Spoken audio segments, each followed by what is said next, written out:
Hi, and welcome to Punished for Protecting. I am your host, Francesca Amato Banfield. I am the founder of the National Coalition for Family Court and CPS Reform. Tonight, I have a very special guest, a mother, a woman named Melanie Lindeman. She is re-victimized by the family court, and so has her children for trying to protect them. Melanie, welcome tonight. Thank you. Very nice having Thank you you on. for having me. You're very welcome. So Melanie, first of all, how many years would you say that you are going through this situation with the family court in your area? How many years? Over 10. Over 10. And how many children do you have? I have 3 children. 3 boys, correct? Yes. So Melanie, you have been a victim of domestic violence, and would you like to just tell us a little bit about your story? Yes. I was married to a man that I thought was a Christian. He went to our church, and it just seemed to have escalated after we had gotten married to where there was more power and control and lying, and things just kept escalating. And because of my upbringing of having pastors and teachers in my family, I did everything possible to try to keep our family together, to have the marriage work. We would go to counseling, but little did I know until later on that it is difficult to counsel and communicate when there's somebody that is unwilling to work with you and work with somebody that doesn't understand how much he's hurting you. We do have 3 boys together, and this has been 10 years of their lives taken away from them, as this all escalated 10 years ago, when I finally decided to say enough is enough. I was getting a divorce, number one, to get away from the situation, protect my children, protect myself, and at the same time, my ex-husband and I were threatened by this county that if nothing changed, that they were going to decide to put a CHIPS. And for those of you who don't know what a CHIPS is, it's children in need of protection from the county, which means that they would have court involvement and take the kids away. And I did not want to have that happen. And it was a very difficult situation for me to be in, because as a victim of abuse, I was also an at-home mom. I had no money. I asked for some legal assistance. I had 0 legal assistance, no money to get a divorce, so I didn't know what to do. God blessed me with a wonderful family that were willing to help, with this divorce, because they were concerned about my family and me losing the kids and so on. And so I got a divorce, and little did I know that instead of being able to get protection like I thought I was going to get for my children and I, because I was the one that was making those steps forward to improve our lives, to get away from the abuse. It's been 10 years of, pardon me, hell, because of the lack of help from the system, from the courts, from all these authoritative people that claim that they're there to help you, to protect you. It's been a nightmare. Since the divorce, the only thing I've been granted was primary physical custody. And it doesn't seem like I'm getting primary physical custody. Not to say that I don't want the boys to not have a father in their life. I really want them to have a father figure in their life. But because of the behaviors and how my children have been affected by all this. It's been affecting them big time with how much the court's been allowing my ex-husband, their father, to be with them. He all of a sudden got granted every other week from 3:30 in the middle of the day until 9:15 at night on school nights. This is, mind you, this is 12 months out of the year. So That's amazing. I do so want to it think in regards to that. If you're familiar with ACEs, if you're familiar with Saunders, those Saunders is actually incorporated in our Supreme Court. Those are one of the greatest researches in regards to children who are victims of domestic violence. They don't have to be physically hit for it to have long-term and short-term, very detrimental effects on them. All kinds of things. And yes. so therefore, having unsupervised visitation and then being given all this time, giving any amount of time, is a problem. Now, if you've got domestic violence advocates that are telling you, to separate, which would be the right thing to do, but then you do that, according to your story, and then you do that, and now they're endangering the children all over the place. So, that's what we see across the nation. This is exactly the problem that we see, where they're involving themselves into the lives of families, and then they're just making matters more chaotic, more and worse, and more stressful. Right.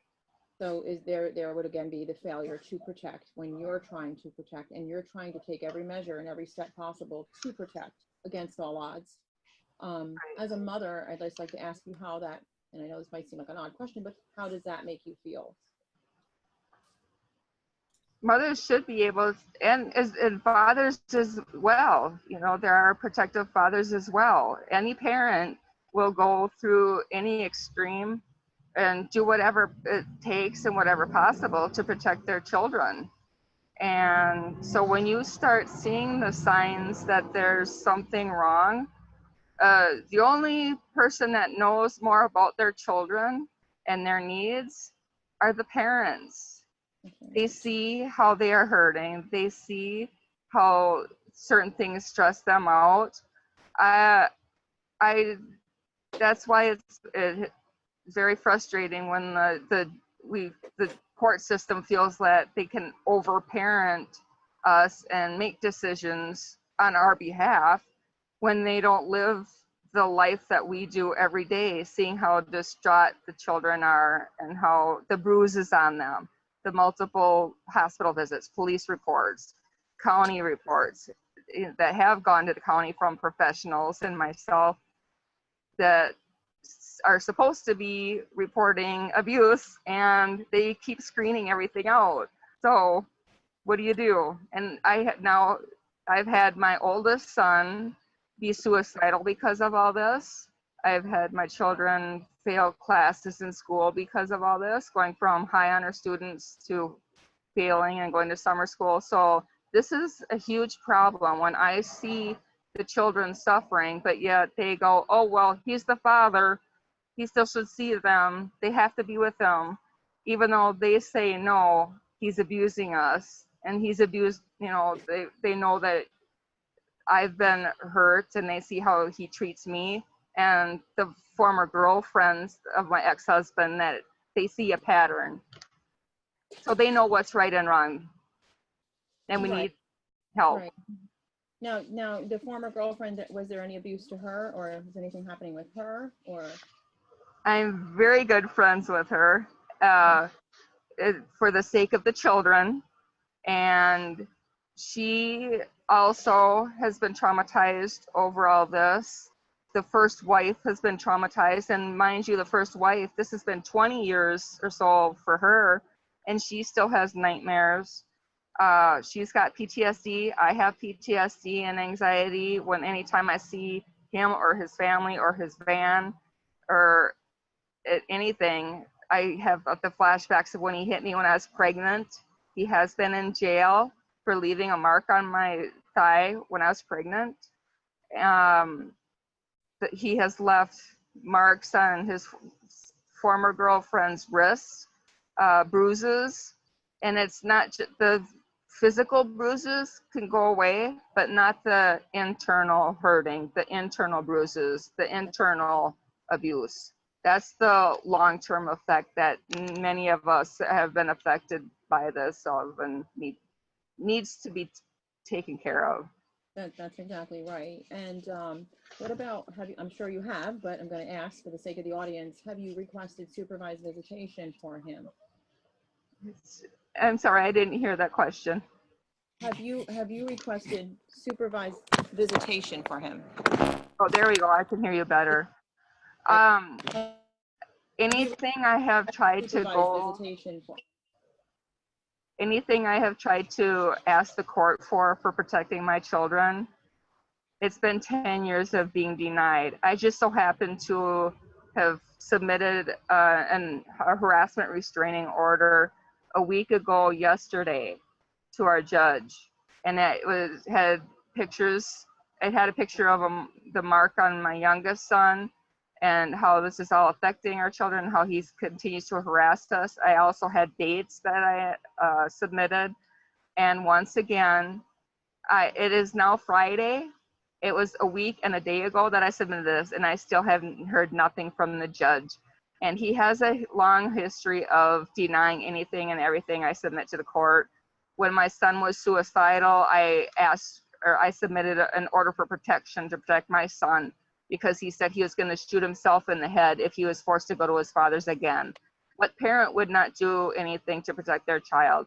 The judge took 90 days, because judges get 90 days to make a decision.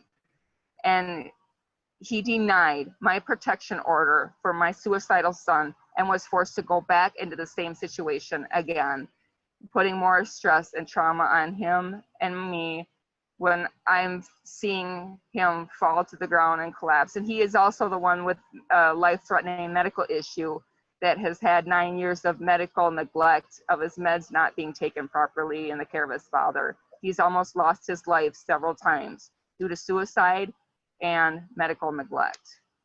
And I can vouch because I've seen the legal documentation, and I can vouch for the evidence and so on and so forth that you have presented to this court over and over again. And this is another pattern of abuse that I see across the entire nation.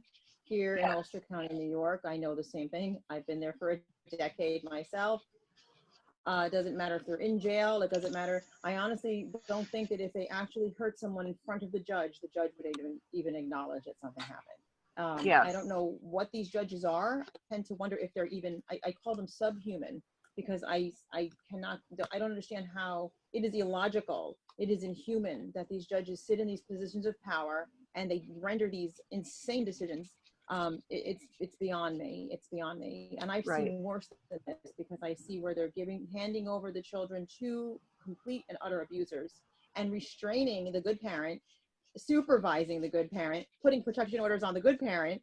It's unbelievable. Right. And you have to say to yourself, why? I mean, this is definitely a clear-cut form of bullying, of court bullying, abuse. I mean, I don't know which is worse, the abuser in the home or the abuser in the court. And I have to say, the abuser in the court, because if you're trying to protect your children and you call law enforcement or you call on a judge and you go in there innocent, the logical thing to do would be to protect the children, and they don't do that. They do the extreme opposite.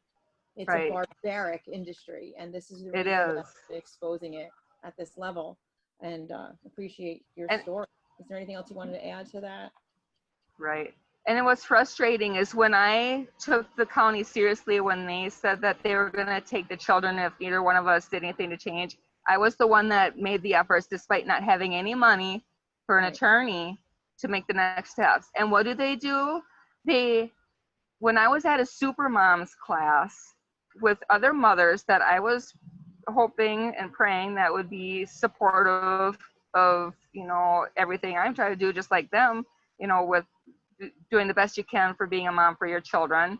And somebody misunderstood something that I said, and for some reason reported me to the county that I was going to hurt my kids and I was going to commit suicide, totally turning words around.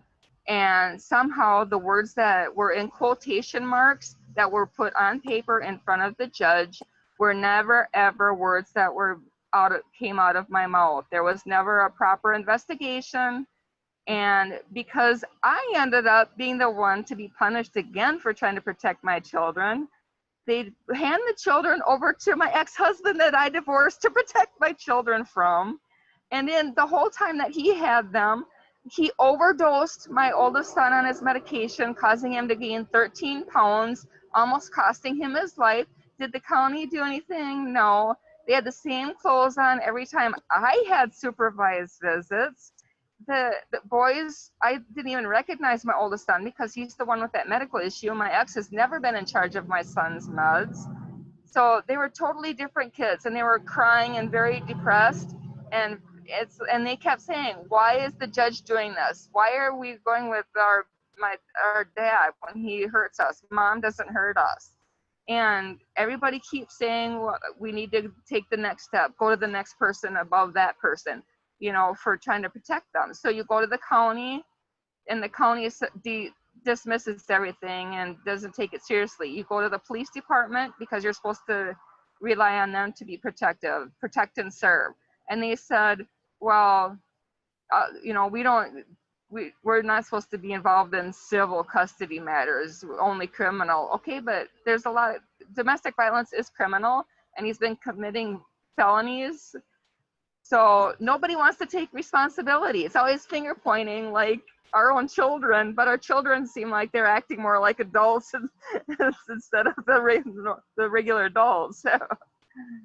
I've said this on other interviews, and one of the things we have in this county, Okay. and one of the things that I know in the other counties and so on, is the same song and dance that you're talking about. Here in this county, the pet word is, I'm sorry, we don't have jurisdiction. Try this avenue. I'm sorry, we don't have jurisdiction. And I'm talking the FBI, the Department of Justice, the Internal Affairs, you name it, they don't have jurisdiction. And I always say, I marvel, we're talking about a lower court. It's a family court. It's a civil court. It's still one of the lowest courts. And if nobody has jurisdiction over this court, then why don't we just shake the dust and leave? Why are we going in there for any reason at all and relying on a court that, is the true meaning of the word kangaroo court? And then why are they having so much authority and power to hurt people's lives, to harm people's lives, when there's no jurisdiction supporting that jurisdiction? It doesn't make any sense. It's a conundrum. Exactly. The complete conundrum. Obviously you can go to the grievance committee, so you can go to the judicial committee on judicial conduct, and you can take it to the appellate level, but a lot of people cannot afford to do that. So right. Stuck in this vicious cycle, and I just want to make this very clear to our viewers, to any domestic violence experts that are watching, to any FBI, police, judges, attorneys that are watching this show. Wake up, because these are your kids too. This is our country, and we're not going to have a country much longer if we don't start dealing with this nonsense that's existing in this what I call McDonald's, family court.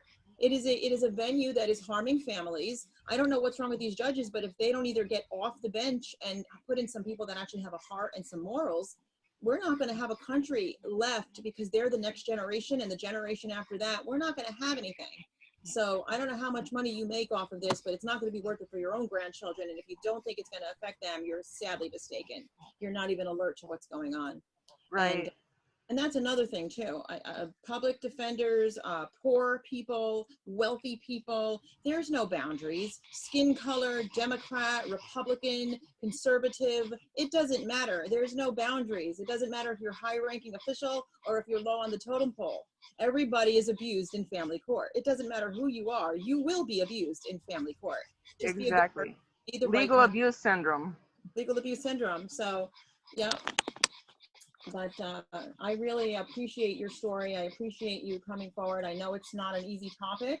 My prayers are with you. Thank you. I believe that God will continue to protect us, protect these children. I question things a lot because I see these children being abused all over the place, and it's a tough call. But I really honor you for just keeping that faith and keeping the strength inside of you that you have, and continue to move forward, and I hope the very best, and I want to see your kids protected and you protected and have a good life, because that's, we're not here to continuously battle family court, so Right. really appreciate, you very much. And I thank you. And, Well, thank you for having me. Thank you so much. You're welcome. Thank you.